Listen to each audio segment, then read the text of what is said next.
ನಮ್ಮ ಇವತ್ತು ಭಾರತ ದೇಶದಲ್ಲಿ ನಮ್ಮ ನರೇಂದ್ರ ಮೋದಿ ಹೆಂಗಿದಾರೋ, ಕರ್ನಾಟಕ ರಾಜ್ಯದಲ್ಲಿ ಕುಮಾರಣ್ಣ ಹೆಂಗಿರ್ತಾರೋ,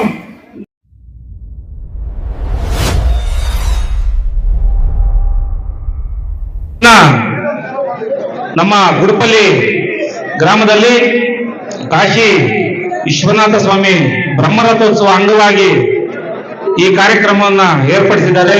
ಎಲ್ಲ ನಮ್ಮ ಗುಡುಪಲ್ಲಿ ಗ್ರಾಮಸ್ಥರು ಈ ಕಾರ್ಯಕ್ರಮಕ್ಕೆ ಕೇಂದ್ರ ಬಿಂದುಗಳಾಗಿರ್ತಕ್ಕಂಥ ನಿಮ್ಮೆಲ್ಲರ ನೆಚ್ಚಿನ ನಾಯಕರು, ಮುಳಬಾಗಿಲು ವಿಧಾನಸಭಾ ಕ್ಷೇತ್ರದ ಶಾಸಕರು ಆಗಿರ್ತಕ್ಕಂಥ ನಮ್ಮ ಸಮೃದ್ಧಿ ಮಂಜಣ್ಣ ಅವರೇ, ಅದೇ ರೀತಿ ನಮ್ಮ ಆನಂದ ರೆಡ್ಡಣ್ಣ ಅವರೇ, ನಮ್ಮ ನಗರಸಭಾ ಮಾಜಿ ಅಧ್ಯಕ್ಷರಾಗಿರ್ತಕ್ಕಂಥ ಮುರಳಿಯಣ್ಣ ಅವರೇ, ನಮ್ಮ ಡಿಸಿಸಿ ಬ್ಯಾಂಕ್ ನಿರ್ದೇಶಕರಾಗಿರ್ತಕ್ಕಂಥ ರುಪತ್ ರೆಡ್ಡಿ ಅಣ್ಣವರೇ, ಇನ್ನ ವೇದಿಕೆ ಮೇಲೆ ಸುಮಾರು ಜನ ನಮ್ಮ ಎಲ್ಲಾ ನಾಯಕರು ಇವತ್ತು ಬಂದಿದ್ದಾರೆ. ಎಲ್ರಿಗೂ ವಂದಿಸ್ತಾ ಇವತ್ತು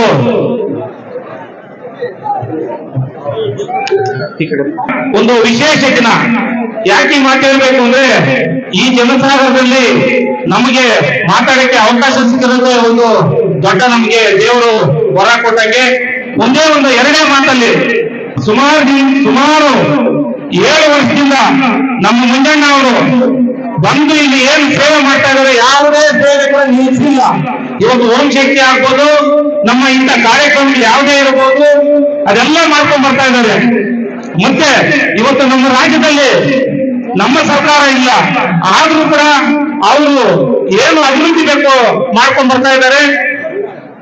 ಇವತ್ತು ಸುಮಾರು ಇನ್ನು ಈಗ ಕಾಮಗಾರಿಗಳನ್ನು ಉದ್ಘಾಟನೆ ಮಾಡಕ್ಕೆ ಎಲ್ಲಾ ನಮ್ಮ 30 ಪಂಚಾಯತಿ ಪ್ರತಿಯೊಂದು ಹಳ್ಳಿಗೂ ಯಾವುದೋ ಒಂದು ಕಾಮಗಾರಿ ಮಾಡ್ಬೇಕು ಅಂತ ಹೇಳ್ಬಿಟ್ಟು ಅವರು ಸಂಕಲ್ಪ ತೊಟ್ಟು ಪ್ರತಿಯೊಂದು ಗ್ರಾಮಕ್ಕೂ ಅವರು ಬರ್ತಾರೆ.